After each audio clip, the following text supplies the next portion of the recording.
자, 여기 보시면은 이제 지정 규모 제가 칠판에 다 쓰면 설명을 드렸고요. 근데 거기 지정 규모 앞에 페이지에 보면 234페이지에 3번에 도시개발구역의 분할 및 결합이라는 거 있죠. 이게 이제 시험이 어렵게 나오면은 이제 나올 수가 있고요. 예전에도 한번 언급은 된 적이 있습니다만은요. 도시개발구역을 나누는 게 분할이고요. 더하는 게 결합인데 동그라미 1번 보시면은 도시개발구역을 지정하는 자, 지정권자는 도시개발 사업의 효율적인 추진과 도시경관 보호 등을 위해서 필요하다고 인정할 때는 도시개발구역의 둘 이상의 사업 시행 지구로 분할하거나 서로 떨어진의 밑줄 하나 그어보세요. 떨어진. 절대 인접한이 아니에요. 인접한이 아니라 서로 떨어진 둘 이상의 지역을 결합해서 하나의 도시개발구역으로 지정할 수 있다. 그래서 분할도 하고 서로 떨어진 지역을 결합할 수도 있는데요. 이 조문을 처음 만든 게 용산 때문에 만들었어요. 용산 때문에. 용산 역세권 개발 사업은요. 원래는 굉장히 작은 사업이었어요. 용산역 주변에 철도 부지가 좀 놀고 있거든요. 거기다가 건물 한 두세 개 짓는 사업이었는데 전임 시장인 오세훈 시장이 갑자기 옆에 서부 이촌동을 포함시키면서요. 엄청나게 규모를 키웠습니다. 이른바 한강 르네상스 사업이다. 해가지고 초고층 빌딩 60개 이상을 짓고요. 그 계획에 따르면은 용산역 앞에다가 선착장을 만들어서요. 배를 타고 중국까지 가는 거야. 바로. 그러면 용산역에 간 사람은 이제 선택할 수가 있어. 용산역에서 KTX를 타거나 아니면 배를 타고 중국 가거나 아니면 지하철을 타고 가던가. 예. 그러니까 엄청난 사업이죠. 이 성공만 하면은 호주의 시드니를 능가한 전 세계 1위의 수변 도시가 될 수 있다. 그래서 청계천, 개천을 개발한 사람도 대통령이 됐습니다. 한강을 개발하면은 이거 따놓은 당상이죠. 그래서 원래는 용산역 주변에 조그만 땅을 개발하는 건데 서부 이촌동을 포함시키려고 하는 겁니다. 서부 이촌동 주민들은 반대합니다.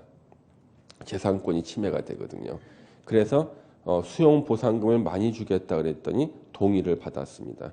수용 보상금 나중에 계산해 보니까 60조 원이 넘어가요. 그래서 결국엔 주저앉아 가지고 사업 못하게 되니까 포함시켜놨던 서부 이촌동을 잘라야 되겠지. 그래서 자르려고 봤더니 도시개발법에 자르는 근거 조문이 없었어요. 그래서 분할을 집어넣은 이걸 개정한 거예요. 서부 이촌동을 잘라내려고 분할. 그 다음에 분할만 만들면 안 되니까 결합도 같이 만들었는데 분할은 못하고 주저앉았습니다. 그 다음에 그냥 만들어놨던 결합이 사례가 생기는 거예요. 결합이요. 현재 이 결합의 사례는요. 성남시에 나옵니다. 성남시에서요. 결합은요. 이 결합의 사례가 성남시, 경기도, 성남시, 수정구예요. 1공단이 있습니다. 제1공단이 있고 경기도 성남시 분당구예요. 대장지구라고 있어요. 얼마 전에 뉴스에도 나왔습니다, 여러분요. 1공단은 없애고요. 철거하고 공원을 만들고 싶어 성남시가요. 근데 돈이 무척 많이 들어가요. 예. 근데 분당구 대장지구에 도시개발 사업을 하잖아요. 여기선 수익이 나오는 거예요. 그래서 대장지구와 1공단을 하나로 묶겠다는 거예요. 하나로 묶어서 결합 개발하겠다는 건데 1공단하고 대장지구의 거리를 제가 직선거리처럼 재봤어요. 10km야 10km. 거리가 서로 떨어진 그랬잖아. 10km가 떨어진 곳을 하나의 도시개발구역으로 결합 개발하겠다. 그러면 어느 지역 주민들이 반발할까요? 대장지구가 반발하는 거예요. 대장지구가. 예. 만약에 이 두 사람이 있는데 두 사람을 더해서 공법 성적을 평균 내서 자. 그러면 누가 싫어할 것 같아? 본인 싫어야지. 싫어할 거야. 예. 이거라니까 두 개를 더해서 이쪽 수익을 이쪽이 나눠주겠다는 거예요. 이거요. 대장주 반발하겠죠. 며칠 전에도 뉴스 나왔어요. 이거요. 지금요. 추진하고 있지만 아직은 결정이 안 됐어요. 예. 그래서 성남시에서 저 사례가 나왔다고요. 지금요. 예. 결합 사례인데 밑에 참고 있잖아요. 이거는 지금 보지 않을 거예요. 요거는 나중에 기회를 봐서 필요하면은 제가 체크해 드릴 거예요. 예. 자, 다시 넘겨서 237페이지에 도시개발구역의 지정 절차가 나옵니다. 자, 우리 네 번째가 이제 지정 절차죠.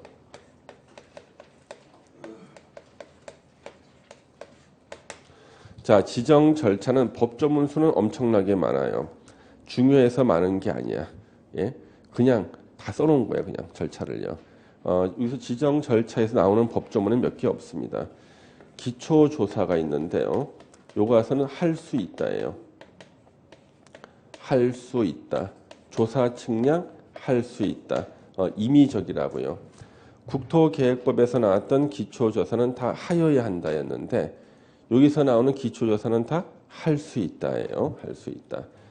기초조사를 하고 그 다음에 공람합니다. 도시개발구역을 어느 정도 면적으로 어디에 지정하는지 공람을 하고요. 이 공람은 필수적인 절차예요. 그 다음에 이제 공청회가 나오는데 공청회는요. 원칙은 임의적이에요.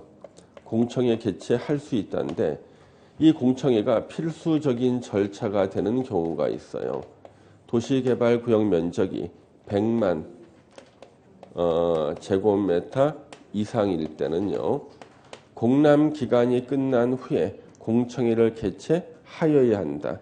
필수적인 절차가 되고요. 이 100만을 물어봤던 기출문제가 4문제나 있어요. 100만 이상. 예. 그 다음 공람 공청회 끝나면요. 관계 행정기관의 장과 협의와 도시계획위원회 심의를 거쳐서요. 도시개발구역을 지정, 고시하게 됩니다. 이때 이 협의에서는 문제가 있어요. 이때 100만 제곱미터 이상일 때는요. 제곱미터 이상일 때는 국토부 장관과 협의를 해야 돼요. 국토부 장관과 협의를 하여야 한다예요. 그래서 지금 도시개발법에서는 100만 제곱미터 이상이라는 게 2번 나오는데요. 100만 이상일 때는 공청회를 개최하여야 한다. 100만 이상일 때는요.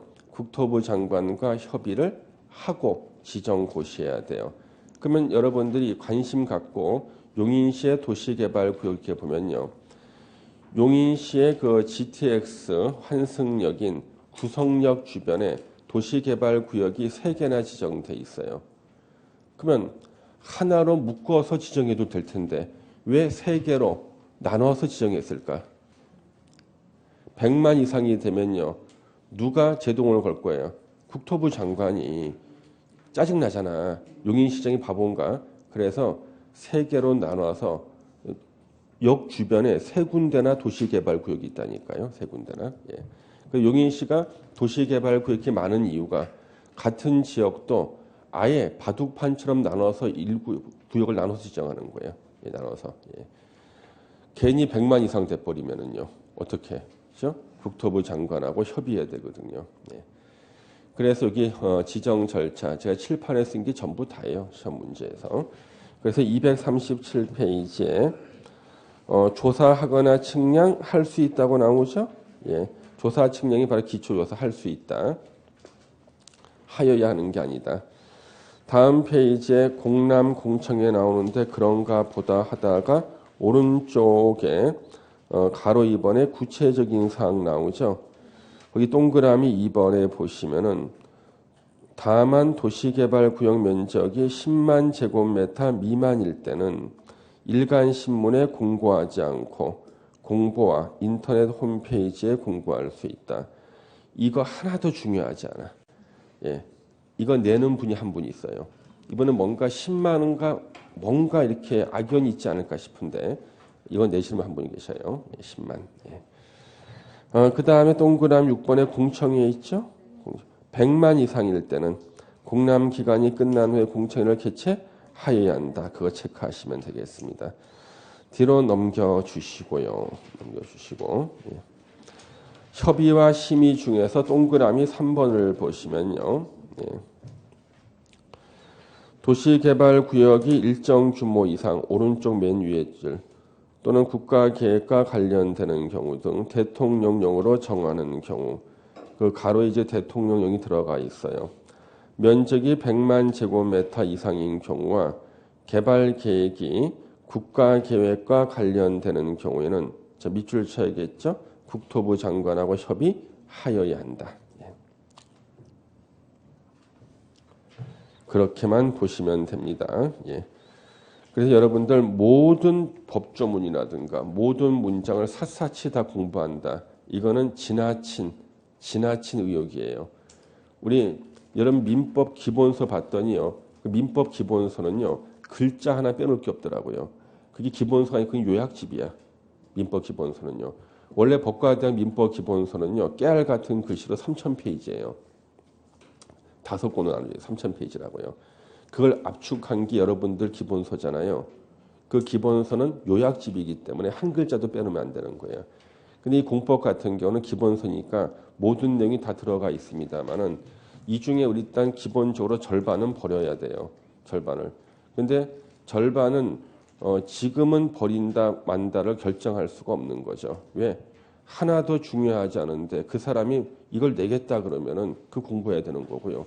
갑자기 텔레비전 뉴스에서 부동산 관련 뉴스인데 하나도 중요하지 않던 게 나오면 중요해지는 거예요. 그래서 일단 기본서에는 다 들어가 있습니다만은 이게 어느 부분을 버리고 어느 부분을 집중적으로 공부할 것인가는요. 우리가 끝까지 계속 지켜봐야 되는 거예요. 일단은 객관적으로 중요한 것부터 먼저 공부하는 거죠. 이걸요. 이렇게요. 예.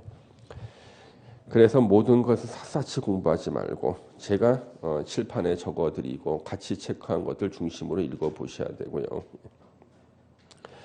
거기 지정 절차가 이렇게 그림이 그려져 있네요. 예. 그렇죠? 예. 그 다음에 도시개발구역 지정효과. 지문에 계속 나오는 게 지정효과죠. 지정효과. 도시개발구역을 지정했을 때는 어떤 효과가 생길 것인가.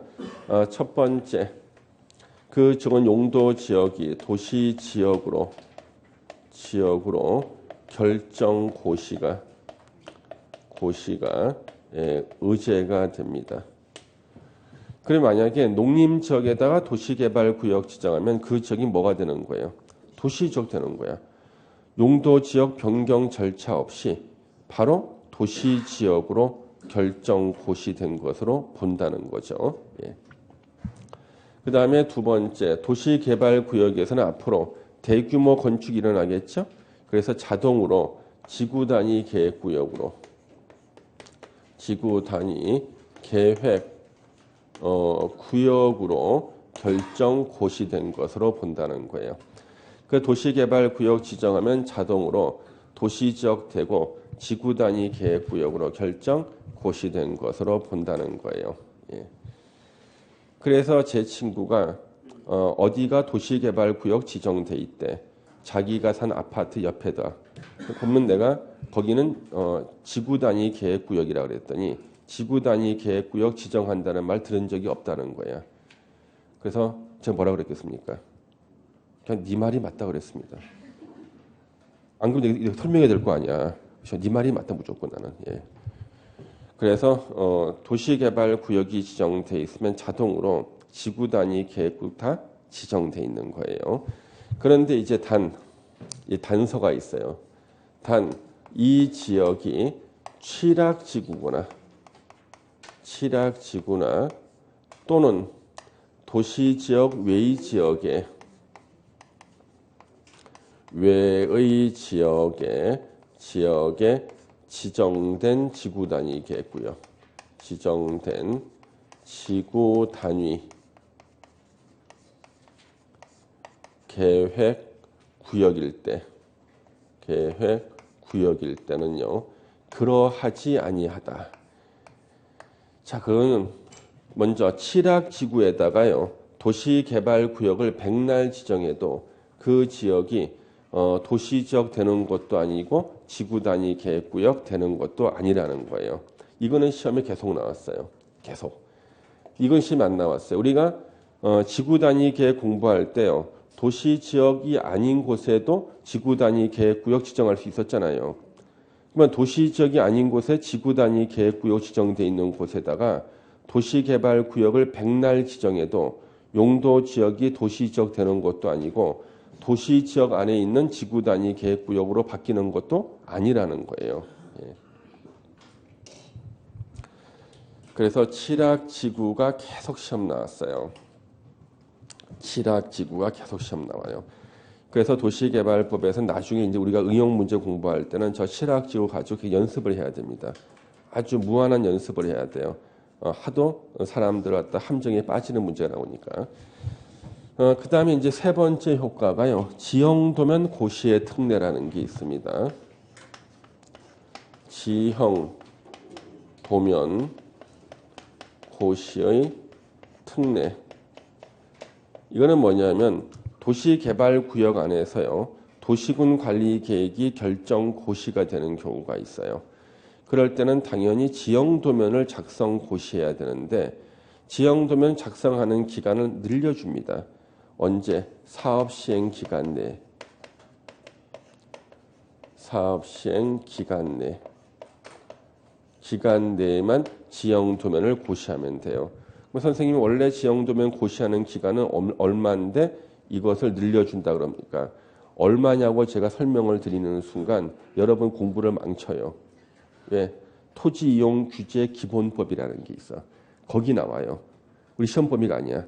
토지이용규제기본법에 나오는데 그걸 말하는 순간 이 지역에 2년, 3년, 4년, 2년, 3년짜리들 있잖아요. 이거하고 이제 꼬여가지고 정작 시험을 망칩니다. 그래서 이거 안 가르치는 거야. 그냥 사업 시행 기간이 최소한 5년, 10년은 되겠죠. 그래서 이때 기간 안에만 지형도면을 고시하면 된다. 이것을 기간을 늘려주는 특례라고요. 예. 될 수 있으면 시험에 안 나오는 기간은 머릿속에 넣으면 안 돼요. 예. 앞으로 여러분들은 수많은 기간을 외워야 됩니다. 기간. 예. 그래서 그 기간에서 시험 나오는 거. 시험 문제 내시는 분은 너무나 편해요. 그렇죠? 예. 2년을 3년으로 바꿔내거나 막 그런다고요. 근데 출제 경험이 없는 분들은 4년을 내. 4년, 6년, 7년을 내시는 분들이 있어요. 왜? 우리 시험 범위에서는 4년짜리 없거든요. 6년짜리도 없고 7년짜리도 없다고요. 이거는 무조건 틀린 거거든. 예. 8년짜리 있나? 농지법에 나옵니다. 예.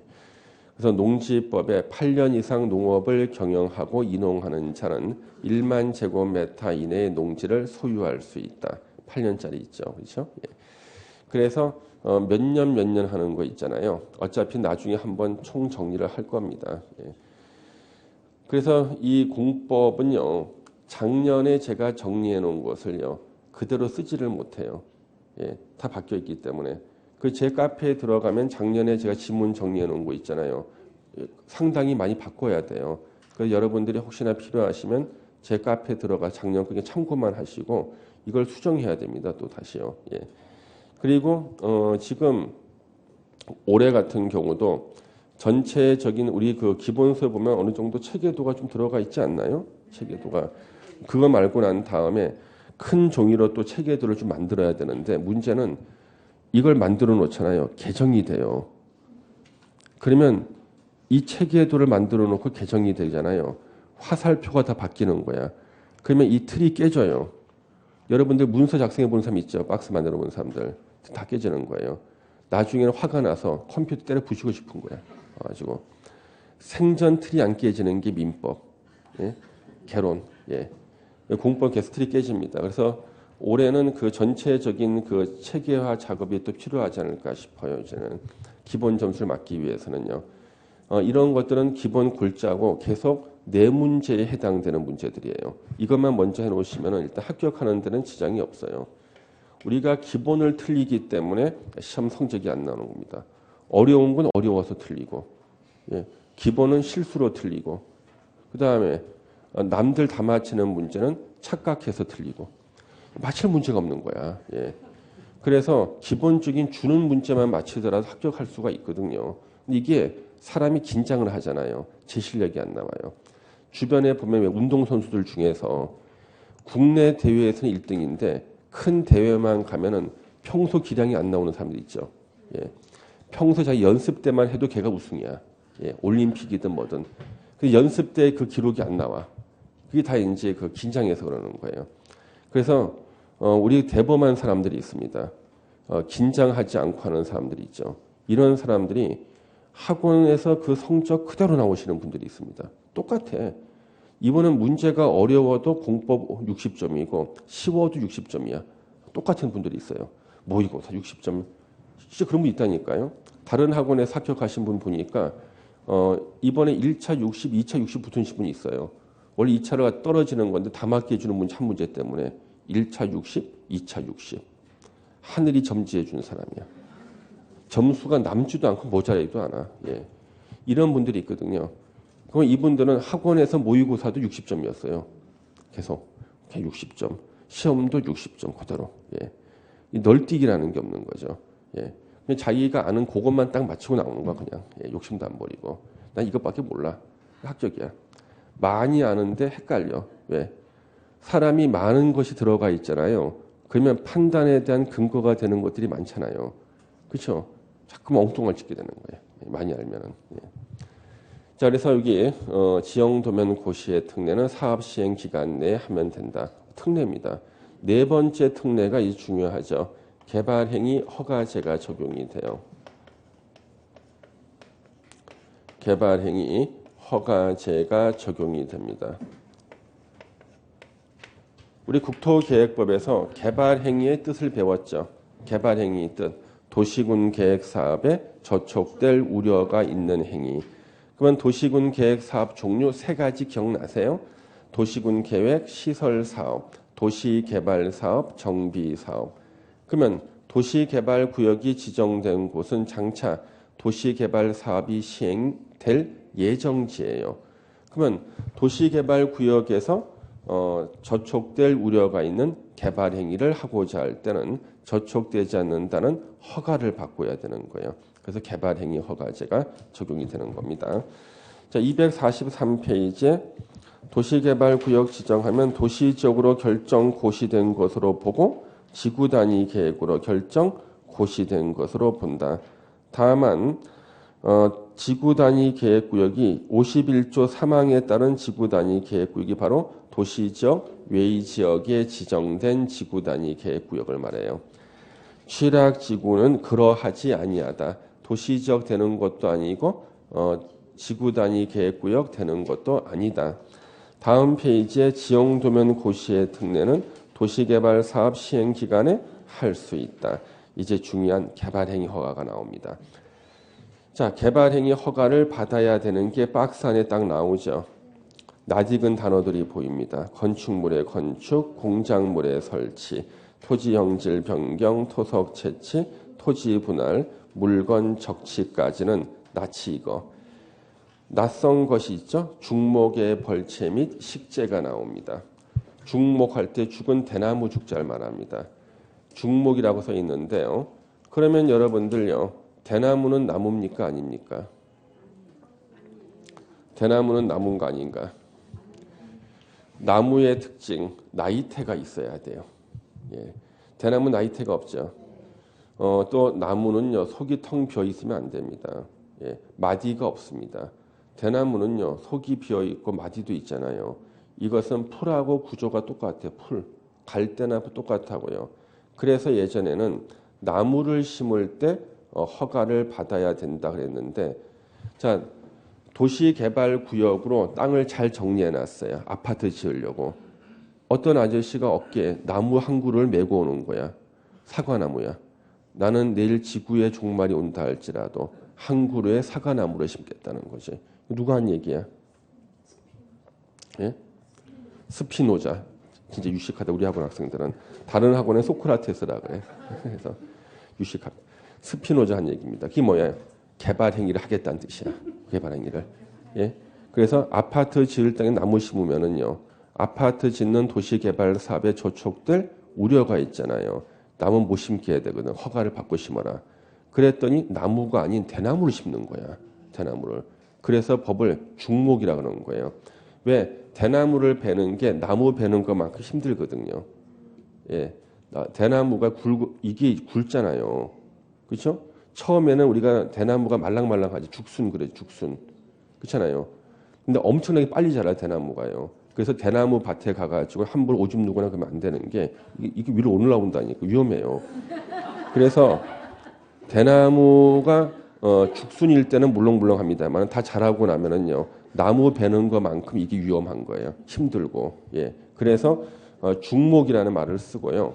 여러분들이 우리 부동산 관련 법률에서는요 나무를 표현하는 단어가 3개가 있어요.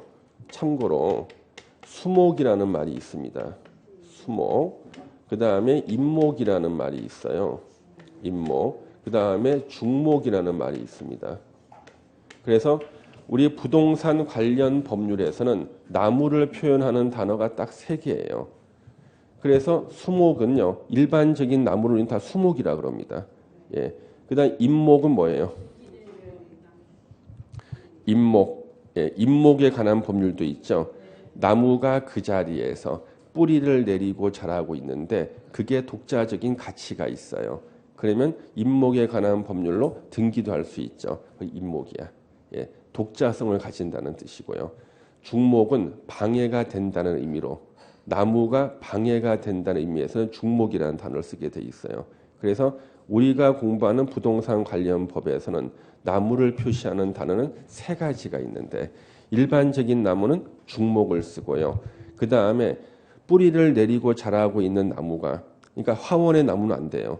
뿌리를 내리고 있는 자라고 있는 나무가 독자적인 가치가 있어서 하나의 부동산으로 처리가 될 때는 임목이라 그러고 이 나무가 방해가 된다는 의미에서는 중목이라 그러는 거예요. 방해가 될 때는 대나무도 똑같이 방해가 되거든요. 베기가 그렇게 힘들다 대나무요. 예. 대나무 여러분 도끼로 찍으면 찍힙니까? 대나무? 안 돼. 톱으로 해야 돼. 톱으로. 대나무는요. 톱으로 자르는 수밖에 없어요. 힘들어요. 예. 자라기 전까지는 뽑기 쉬운데 자라고는 못 뽑습니다. 그래서 중목의 벌채. 벌채는 뭐냐면 기존의 아파트 지을 곳 주변에 이미 나무가 잘 심어져 있거든요. 조경 공사 따로 할 필요 없잖아요. 누가 이번엔 도끼를 들고 다 베버리는 거야. 조경도 새로 해야 되잖아요. 저촉될 우려가 있어 도시개발 사업에. 그래서 벌채나 식재는 다 허가를 받고 하라는 거예요. 그 다음에 1번을 보시면은 국토계획법에서 없던 개발 행위가 있어요. 대수선 또는 용도 변경. 자, 국토계획법에서는 대수선이나 용도 변경은 개발 행위 허가 받는 게 아니었잖아요. 근데 도시개발구역에서는 대수선이나 용도 변경이 개발 행위 허가를 받아야 돼요. 그래서 왜 서부 이촌동 주민들이 자기는 용산 역세권 개발 사업에 도시개발구역으로 포함되는 것을 처음에 반대했는가? 바로 도시개발구역이 되는 순간 개발 행위를 할 때 허가를 받아야 되는데 이 사업이 한 10년은 걸릴 것처럼 보이거든요. 10년 이상 이 개발 행위를 못 한다는 거예요. 허가 안 해줄 테니까. 용도 변경. 내가 세탁소를 하고 있는데 슈퍼마켓으로 바꾸고 싶어도 못 바꿔. 허가를 받아 허가 안 내주거든요. 예. 그 다음에 대수선도 허가를 받아야 되는데 안 내주면 그만인 거예요. 그러면 왜 대수선이나 용도 변경이 개발행위 허가 받아야 되는가? 건물을 대수선하잖아요. 수용 보상비가 증가해 버려요. 예. 저촉될 우려가 있죠. 용도 변경요. 자, 도시개발 사업할 때 이제 아파트를 분양해 줄 때는요.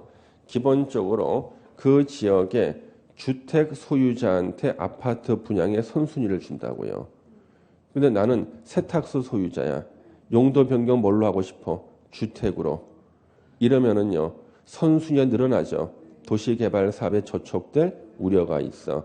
그래서 대수선과 용도 변경도 개발행위 허가를 받아야 되는 거예요. 그 다음 밑에 허용사항을 보시면 오른쪽 박스가 있습니다. 개발행위지만 허가 안 받고 할 수 있는 건데 국토계획법에서 공부했던 원리를 가지고 다 이해가 됩니다. 재해복구나 재난수습을 위한 응급조치. 2번을 보시면 동그라미 1번 간이 공작물 설치. 예를 들면 무슨 비닐하우스 이런 거겠죠, 그렇죠?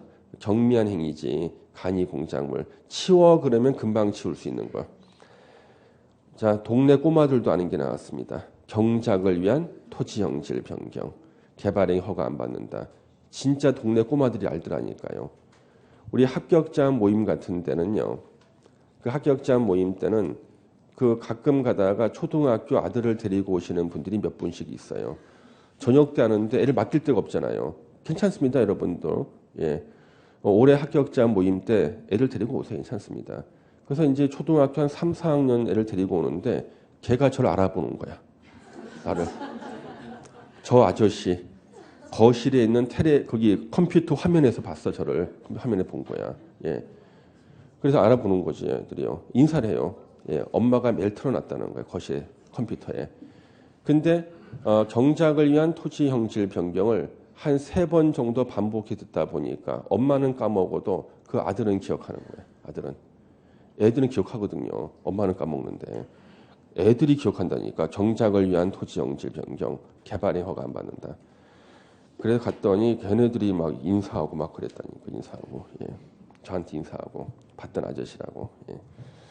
그다음에 3번 지장을 주지 않는다는 것은 저촉되지 않는다는 거죠. 그렇죠? 4번 도시개발구역에 남겨두기로 결정된 대지에서 요 대지에 물건을 아무리 쌓아도 저촉될 리가 없겠죠? 남겨두기로 이게 예전에는 존치하기로였어. 존치란 말이 어렵다는 민원이 제기가 돼서 남겨두기로. 예. 관상용 중목의 임시식재. 관상용이 뭡니까? 눈으로 보는 거죠. 그렇죠? 자, 관상용 중목의 임시식재. 여러분 화원에 가면은요. 나무가 심어져 있잖아요. 그 자리가 그 나무가 영원히 자랄 자리인가? 아니죠. 내가 저거 사겠다 그러면은요. 파가지고 뿌리를 새끼줄로 잘 감아가지고 트럭으로 배달해 줍니다.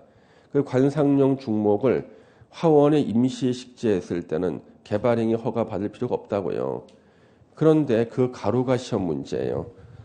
경작지에서 임시식재는 제외. 야, 이 본문 겨우 이해했는데 제외랑은 또 헷갈리네. 개발행위 허가를 받아야 된다는 거예요. 경작지에서 관상용 중목을 임시식재할 때는 개발행위 허가를 받아야 된대요. 왜? 경작지에서 임시로 나무를 심어놨는데 이게 3년이 지나잖아요. 그 토지를 농지로 봐요. 그래서 농업 보상을 해줘야 돼. 그래서 보상비가 증가한다고. 그래서 경작지에서 임시식재를 할 때는요. 이때는 허가를 받고 해라. 예. 그게 시험 문제입니다. 밑에 뭐 기득권, 준용, 의제는 그런가 보다 넘겨주시면 됩니다. 예.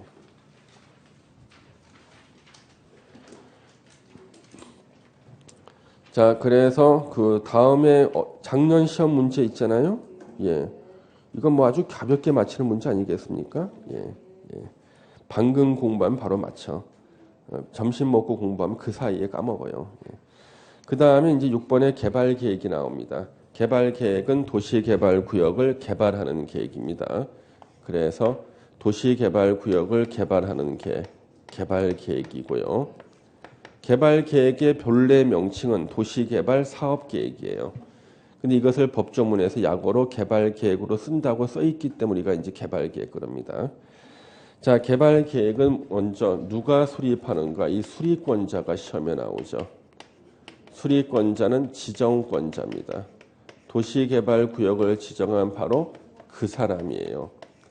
선생님, 지정권자의 국토부 장관이 있으니까 개발계획도 국토부 장관이 수립한다고 하면 안 됩니까? 안 돼요. 왜냐하면 용인시의 도시개발구 용인시장이 지정했죠. 바로 그때는 용인시장이 개발계획을 수립해야 돼요. 지정한 바로 그 사람이라는 의미로 지정권자라고 쓰는 거예요. 예. 그래서 수립권자는 도시개발구역을 지정한 지정권자고, 그 다음에 개발계획을 수립하는 요 수립 순서가 있어요. 이거 중요합니다. 수립 순서는요.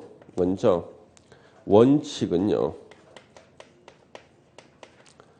도시개발구역을 먼저 지정해요. 개발구역을 먼저 지정하고요. 도시개발구역에 적용될 개발계획 수립을요. 개발계획 수립을 나중에 합니다. 아니 동시에 하는 거예요. 동시에. 예외가 나중에 하는 거고요. 예외가 도시개발구역을 먼저 지정하고 구역 지정을 먼저 하고 개발계획 수립을 나중에 하는 게 예외입니다. 수립. 그래서 원칙은 도시개발구역 지정과 개발계획 수립 동시에 한다. 예외는 도시개발구역을 먼저 지정하고 개발계획 수립을 나중에 하는 건데요. 이 예외가 2003년도에 신설된 거예요. 시가지 조성에 적용되는 거예요. 원래는요. 이 원칙만 있었어요. 법조문에. 도시개발구역 지정과 개발계획 수립을 동시에 한다. 그럼 하나 여쭤볼게요. 구역 지정하고 개발계획 수립할 때 어느 쪽이 시간이 더 오래 걸립니까? 개발계획 수립이 더 오래 걸리는 거예요. 그래서 구역 지정은 시간이 별로 안 걸려요. 개발계획 수립이 오래 걸린다고. 근데 규모가 작은 단지를 조성할 때요. 단지 조성할 때요. 구역 지정과 개발계획 수립은요. 규모가 작으니까 동시에도 괜찮아요. 근데 문제는 수용보상금 산정 시기가 도시개발구역을 지정할 때거든요. 그러면 어느 지역에 연구단지가 들었을 때 소문나서 그 땅 살려고 갔더니 이미 먼저 지정돼 버렸어. 그렇죠. 지정과 개발 기술 다 끝나버린 거라고요. 근데 이제 시가지 조성을 하는 곳은요. 우리가 규모가 커질수록 시간이 오래 걸리는 게 개발 계획이에요. 구역 지정은 규모와 상관없이 시간이 얼마 안 걸려요. 그래서 도시개발구역 지정과 개발계획 수립을 시가지 조성할 때 동시에 하라 그러면요.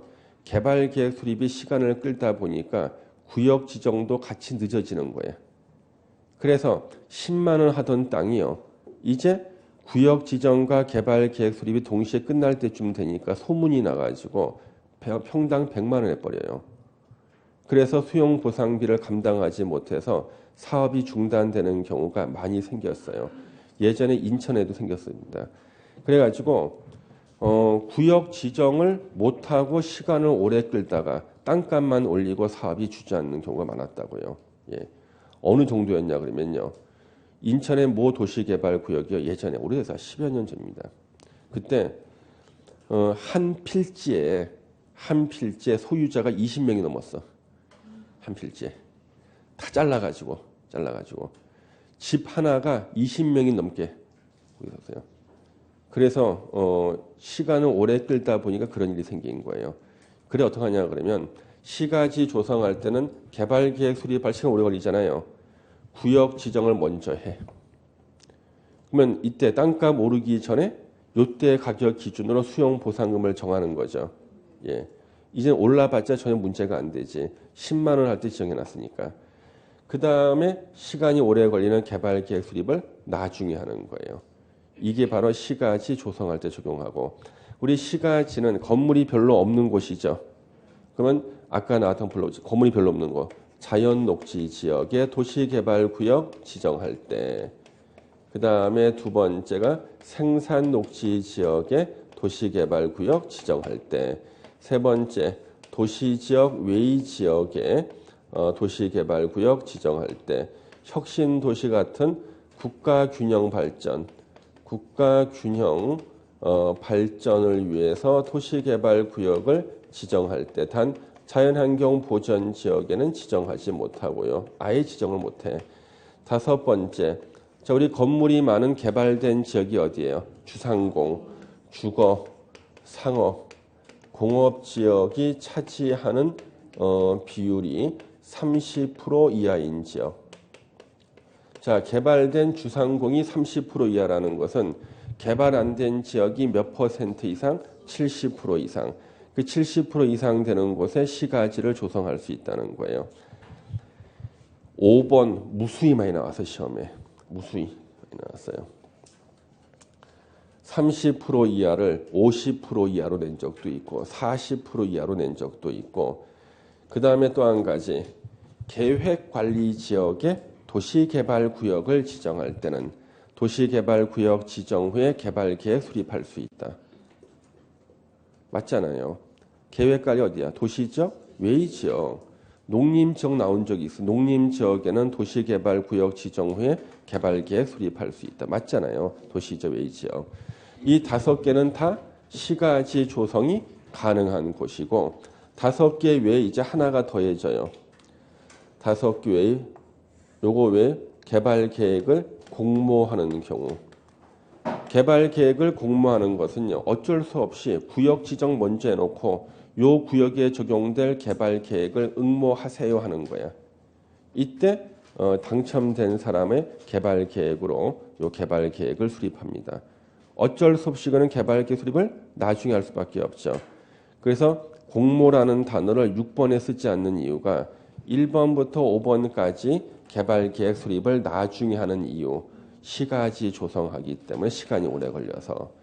그 다음에 공모는 어쩔 수 없이 나중에 개발계획 수립하는 거라서 나중에 개발계획 수립하는 것은 같지만 원인이 다르기 때문에 같은 법조문의 순서대로 쓰질 않는 거예요. 따로 띄워놓은 겁니다. 이게 이제 수립 순서죠. 그래서 246페이지 원칙 지정하려면 개발계획 수립해야 된다. 동시란 뜻이야.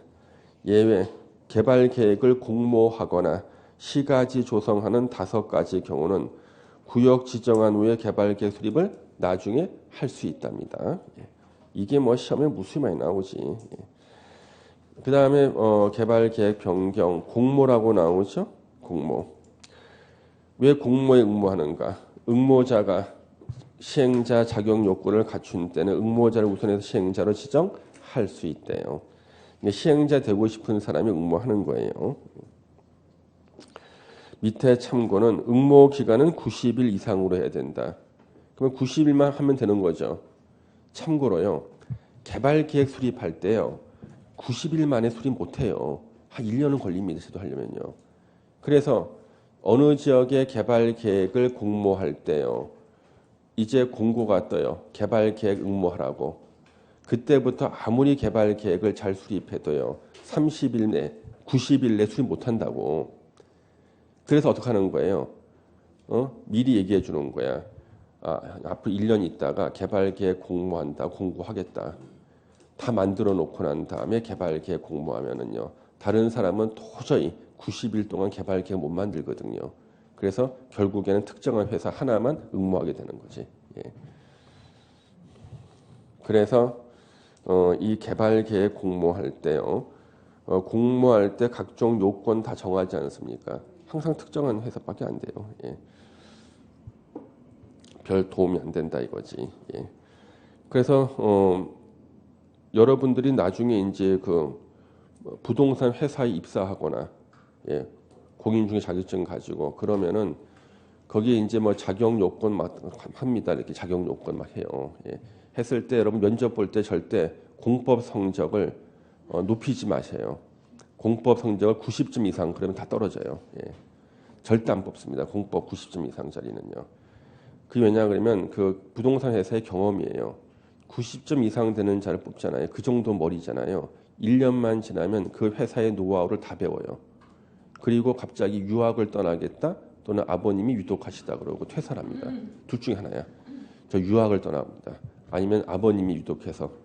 그래서 딱 퇴사하고 한 달 지나면 길 건너편에 다른 회사에 승진해서 가 있어요. 예.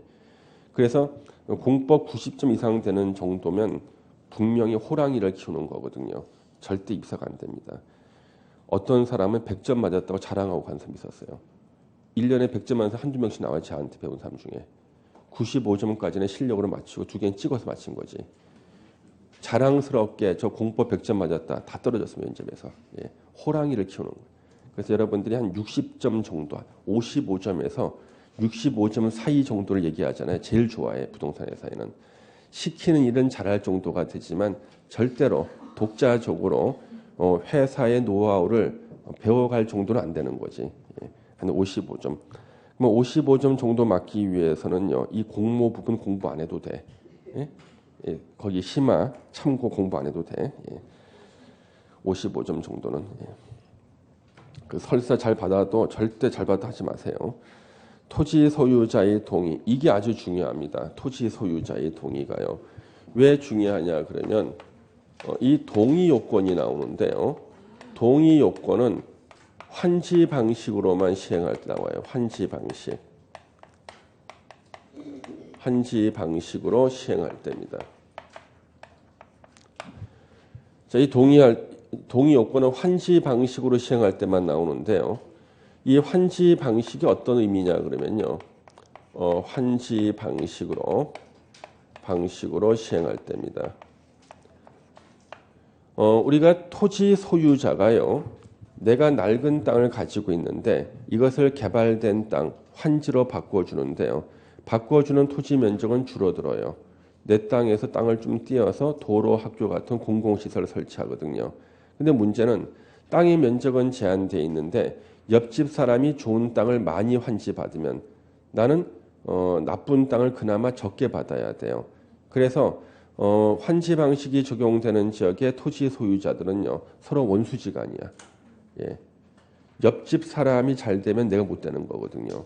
여러분들이 이렇게 화기애애하게 공부할 수 있는 이유는 중개사 시험이 절대평가라서 그래. 상대평가였으면요. 책 다 가리고 공부할 거야. 옆에다 못 보게. 그렇죠? 예. 근데 이 환지 방식이 적용되는 지역은요. 옆집 사람이 토지를 많이 받으면 난 적게 받아야 돼. 옆집이 좋은 땅을 받으면 난 나쁜 땅 받아야 되거든요. 항상 분쟁이에요. 여기는요. 분쟁 상태입니다. 현재 용인시 구성역 주변에요. 도시개발구역 중에 한 군데가 원래 환지 방식으로요.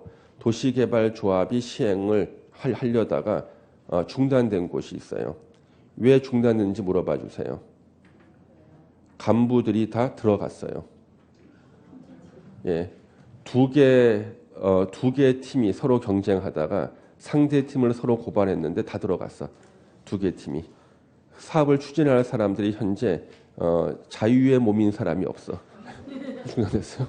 예, 이게 환지 방식이거든요. 예, 그래서 환지 방식으로 시행할 때 개발 계획이 특정 토지 소유자한테 유리하면 분쟁이 생기잖아요.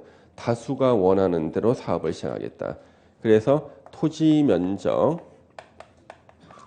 3분의 2 이상 하고요. and 토지 소유자 총수 2분의 1 이상의 동의를 받아서 개발 계획을 수립해야 돼요. 그러면 이게 왜 그렇게 많이 나왔냐 그러면 개발 계획도 행정 계획이거든요. 행정 계획을 수립할 때 민간인들의 의견을 듣는 경우는 있어요. 공청회 개최해서.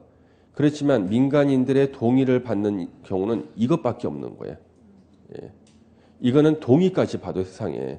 아니 행정기관이 행정계획 수립할 때 민간인들의 의견 듣는 게 아니라 동의를 받는다니까요. 아주 예외적인 경우죠. 시험에 나옵니다. 시험 문제는 환지 방식을 수용 방식으로 바꿔서 낸다고.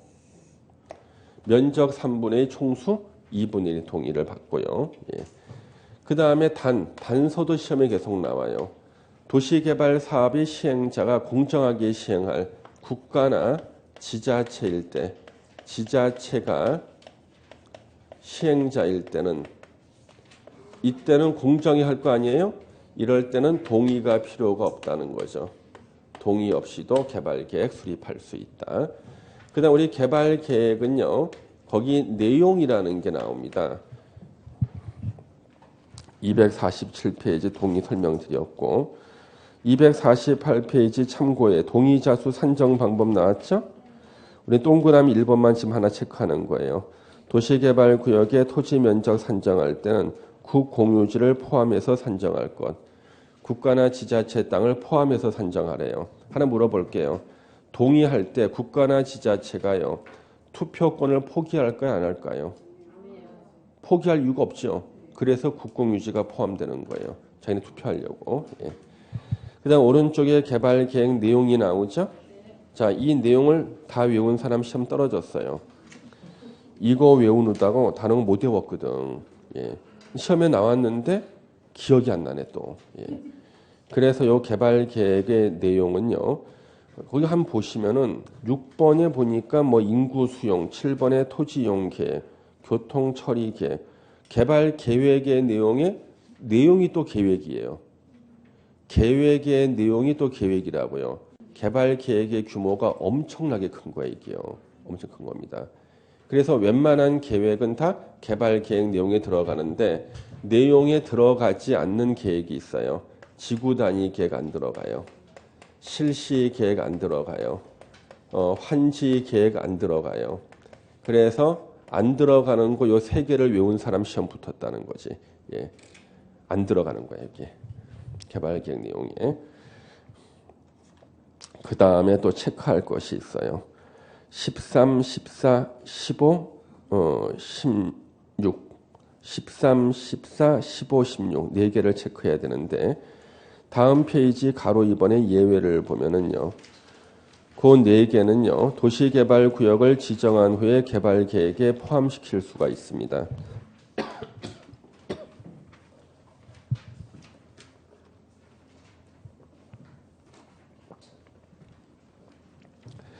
요 네 개는 시간이 오래 걸리는 것들이에요. 그래서 나중에 개발 계획에 포함시키는 게 그 네 개인데 이거는 시험에 계속 나와요. 13번에 도시개발구역 밖의 지역에 기반시설 설치할 때 비용 부담. 여러분들이 도시개발구역 안에 살고 계신 분일 때는요. 기반시설을 도시개발구역 밖에 설치하기를 원합니까? 안에 설치하기를 원합니까? 그렇게 단순하게 말하지 마시고 이 기반시설이 폐기물 처리시설이야. 밖에 설치하기를 원하지. 이게 설치가 당하는 지역 주민이 반발하겠죠. 뭘로 때워야 돼? 돈으로. 유식한 말로 비용. 이거 시간 오래 걸려요. 비용 부담하는 거. 나중에 포함시킬 수 있다. 14번이요. 수용 사용 대상이 되는 토지 건축물. 토지에 정착한 물건과 이에 관한 소유권 외의 권리, 뭐 지상권 이런 거고요. 광어권, 어업권, 특수 물건이죠. 물의 사용에 관한 권리가 용수권을 말하는 거죠. 거기에 대한 세부 목록, 상세한 목록을 작성하는 거 시간이 오래 걸려요. 예전에 어업권에 관한 세부 목록이 시험에 나왔어요. 개발 계획 내용에. 언제냐 그러면 송도를 매립할 때였습니다. 갯벌을 매립할 때요. 우리가 어업권은요.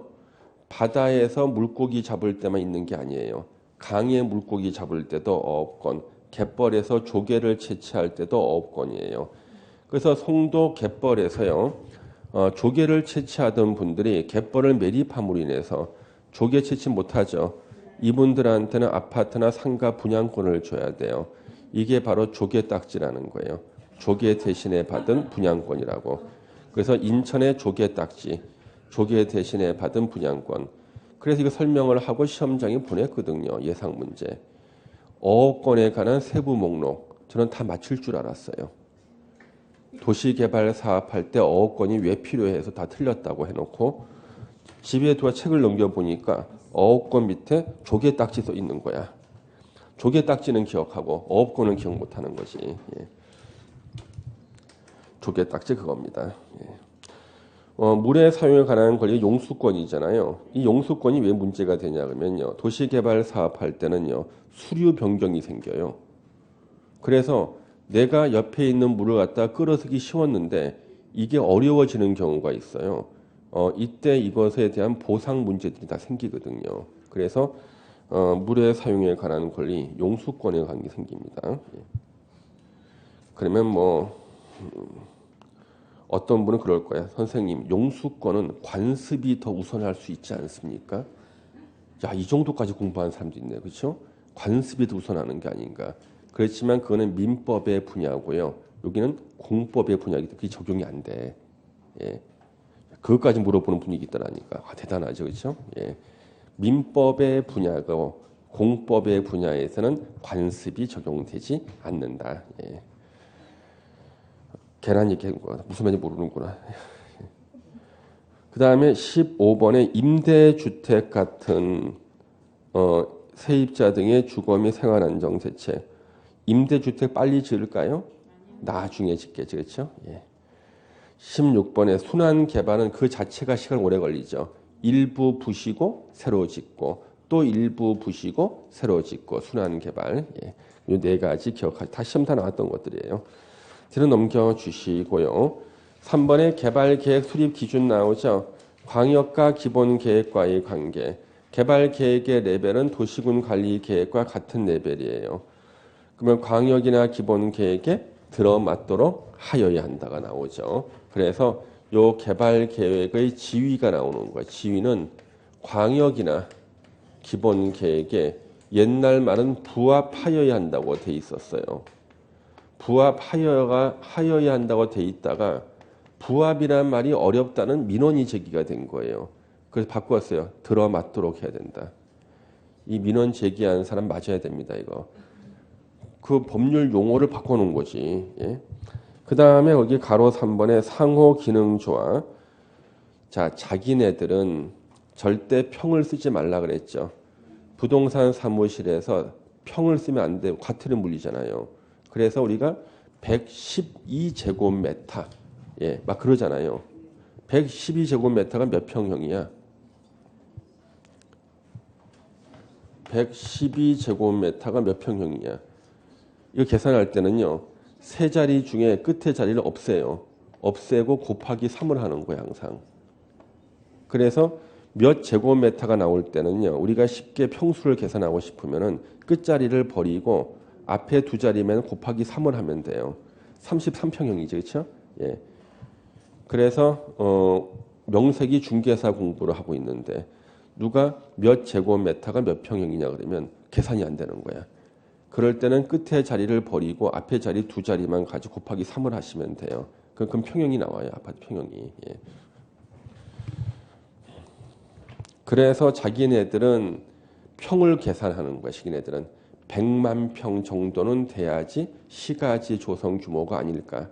이렇게 해놓고 100만 평을 다시 3.3을 곱해서 330만 원을 써놓은 거예요.